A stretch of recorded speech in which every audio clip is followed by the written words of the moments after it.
Natupok ang 40 bahay at isang establisimento sa magkahiwalay na insidente ng sunog sa Bacolod City at Iloilo City. Nakatutok si Adrian Prietos ng GMA Regional TV 1 Western Visayas. Sa drone shot na ito, makikita ang malaking apoy na mabilis na tumupok sa mga kabahayan sa Barangay 7, Bacolod City. Umabot sa 38 bahay ang totally burned habang 2 naman ang partially damaged. Kaya 66 na pamilya o 331 individual ang apektado. Pansamantala silang nanunuluyan sa gym ng Barangay Villamonte. Lalo ng LGU na hanapan sila ng relocation site. Si Jerry, binuhat pa ang lolang ito upang mailigtas mula sa nasusunog niyang bahay. Kita ko sa doko sa hagay mo sa sangaligdaan. Kung nadagdagan sa kalayo, nasunog man sa. Kaya siya lang isa sa balay? Ngaw siya lang na isa. Aminadong BFP na naging pahirapan ang pag-apula ng apoy dahil sa makitin na daan papasok sa mga nasusunog ng mga bahay. Basta may magluntad na sunog sa mga informal settlers. Budlay-budlay, ginakikitid-kitid ang dalan. Diskan ang mga footwalk, hindi natin na madali-dali nga masulod. Patuloy investigasyon sa pinagmula ng apoy at sa naitalang danyos. Wala namang naitalang sugatan o namatay sa sunog.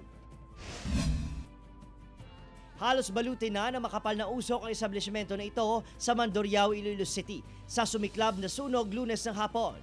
Agad, nagsilabasan ang mga empleyado at customer sa establishmento na nagbebenta ng chandeliers at iba pang home furniture. Tinitinang nag-umpisang apoy sa isang kwarto sa unang palapag ng building. Patuloy pang inaalam ng BFP ang naging sanhi ng apoy. Umabot naman sa 35 bahay sa Cebu City ang natupok sa maghiwalay na insidente ng sunog sa Barangay Tejero noong linggo.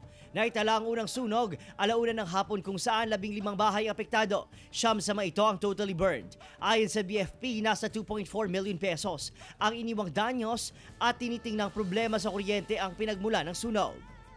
Makalipas lang ilang oras, isa na namang sunog sa kalapit na sitio ang sumiklab kung saan 20 bahay ang apektado, 14 sa mga itong natupok. Ayon sa BFP, nasa 4.2 million pesos ang tinatayang danyos ng pangalawang sunog. Inaresto naman si Lionel Rivera matapos niyang aminin na posibleng ang iniwang katol ang sanhi ng pangalawang sunog. Pansamantalang nanunuluyan sa Tejero Barangay Gym ang mga nasunugan. Sa luwa ko, sa masilingan ako nga nakuhaan sa pagsunog. Ito, pasaylo ko ninyo masilingan. Sorry juga kayo nyo tanan dyan. Nasunog naman ang isang poultry farm sa Barangay Salian, Abukay, Bataan. Sa paunang investigasyon ng BFP, nagsimula ang sunog sa kisame ng poultry farm.